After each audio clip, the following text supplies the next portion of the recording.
नमस्कार, खबरें दिन भर में आपका बहुत बहुत स्वागत है। आप देख रहे हैं भारत टाइम्स। आज हम बात करेंगे राजस्थान की बड़ी खबर के बारे में। सबसे बड़ी खबर आ रही है कि राजस्थान की राजनीति तेजी से बदलाव के नए मोड़ पर है। ऐसा इसलिए नहीं है कि आगामी विधानसभा चुनाव को लेकर वहां पर राजनीतिक अभी से गरमाने लगी है, बल्कि इसलिए है कि प्रदेश की राजनीति के जादूगर के रूप में लोकप्रिय सीएम अशोक गहलोत ने बैक टू बैक 3 ऐसे ट्वीट किए जो बड़ा सियासी संदेश देने वाले हैं। उनके ट्वीट में शामिल शब्द संदेश दे रहे हैं कि सभी लोग बड़े बदलाव के लिए तैयार हो रहे हैं। तो क्या वो नए साल के अवसर पर सत्ता से खुद को दूर करने का मन कर रहे हैं? क्या राजस्थान की राजनीति में पायलट का दौर शुरू होने वाला है? आइए हम आपको बताते हैं कि उन्होंने अपने ट्वीट के संदेश में ऐसा क्या कहा जिसे पढ़कर सब ये ही भौचक्का हो गए। अशोक गहलोत सचिन पायलट के ही नहीं, देश के अनुभवी राजनेता है। उनके जैसा राजनेता वर्तमान में देश में कुछ नहीं हुआ है। वह तीसरी बार सीएम बनने के बाद से ही कांग्रेस की राजनीति के उस मोड़ पर है जहां से पार्टी की राजनीति युवा पीढ़ी के हाथों में शिफ्ट होने के करीब है।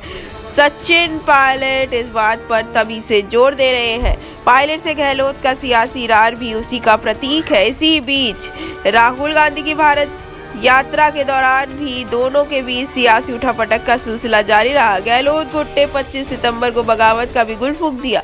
हालांकि मामले का थमने के लिए गहलोत दिल्ली पहुंचे और सोनिया से मुलाकात करके माफी भी मांगी। उस समय जो कुछ हुआ उसे सियासी मजबूरी बताकर उन्होंने मामले को वहीं समाप्त कर दिया। उसके बाद उनके तीनों समर्थक बागी नेताओं ने भी सफाई पेश कर दी और माफी मांगी। उसके बाद भी सीएम बदलने की बात पर पायलट गुट अड़ा रहा। इसके बाद राजस्थान में राहुल गांधी की भारत जोड़ो यात्रा के दौरान सचिन पायलट हावी रहे। राजस्थान में यात्रा के अंतिम दिन राहुल गांधी ने अशोक गहलोत और सचिन पायलट से अलवर सर्किट हाउस में गुप्त मंत्रणा भी की। तीनों के बीच क्या बातचीत हुई ये तो सामने नहीं आई, लेकिन तभी से माना जा रहा है कि अशोक गहलोत अब कुर्सी छोड़ देंगे। राहुल गांधी ने गुप्त मंत्रणा के रूप में बाहर आते ही कहा कि कांग्रेस और राजस्थान में सब कुछ ठीक है। उसके बाद वे गहलोत का रुख बदला हुआ नजर आया। पिछले कुछ दिनों से वो गंभीर दिखाई दे रहे हैं। आज उन्होंने अचानक ट्विटर की अपनी मंशा भी जाहिर कर दी और वो बदलाव के पूरे मन में है। अपने ताजा ट्वीट में सीएम अशोक गहलोत ने कहा, जिस तरह से भावुक व्यक्त किया है, उन्होंने साफ संदेश है कि प्रदेश में सभी समुदाय, जाति, धर्म, वर्ग के हित में अपना काम करना चाहते हैं। उन्होंने अपने बैक टू बैक ट्वीट में कहा कि मेरी जाति सैनी, तेली और कुशवाहा कहलाती है। अगर 36 कौमों के लोग मुझे प्यार नहीं करते तो वो कैसे 3 बार प्रदेश के सीएम बनते? इंदिरा, राजीव, नरसिम्हा राव की सरकार में केंद्रीय मंत्री रहे। यह सब जनता प्यार, आला कमान का भरोसा और साथियों का सहयोग ही था। उन्होंने कहा कि इसलिए मैं बिना किसी भेदभाव के सभी के लिए काम करता रहा हूँ।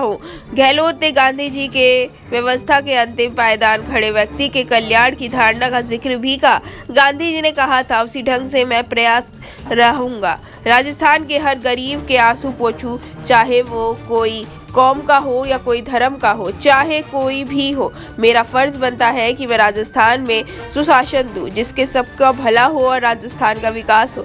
गहलोत ने कहा कि 3 बार एआईसीसी का महामंत्री और 3 बार मंत्री, इतना विश्वास मुझे पर हाईकमान ने कहा इसलिए कर रहा हूँ। राजस्थान के लोगों का प्यार, दुलार और आशीर्वाद ही है।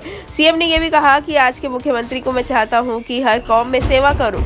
सीएम ने कहा कि वह जनता से, आज मैं मुख्यमंत्री, अगर 36 कौम मुझसे प्यार नहीं करती, मुझे आशीर्वाद नहीं देती, तो मुझे कैसे मुख्यमंत्री बनता? वो 3 बार कैसे मुख्यमंत्री? तो कहीं ना कहीं उनके ये जो संदेश है वो साफ दिखाई दे रहे हैं कि वो अब कुर्सी छोड़ने वाले हैं और सचिन पायलट के हाथ में कमान आने वाली है। ऐसे ही तमाम खबरों को जानने के लिए आप हमारे साथ बने रहे। हाँ, चैनल को लाइक करें, सब्सक्राइब करें और बेल आइकन दबाना बिल्कुल भी ना भूलें।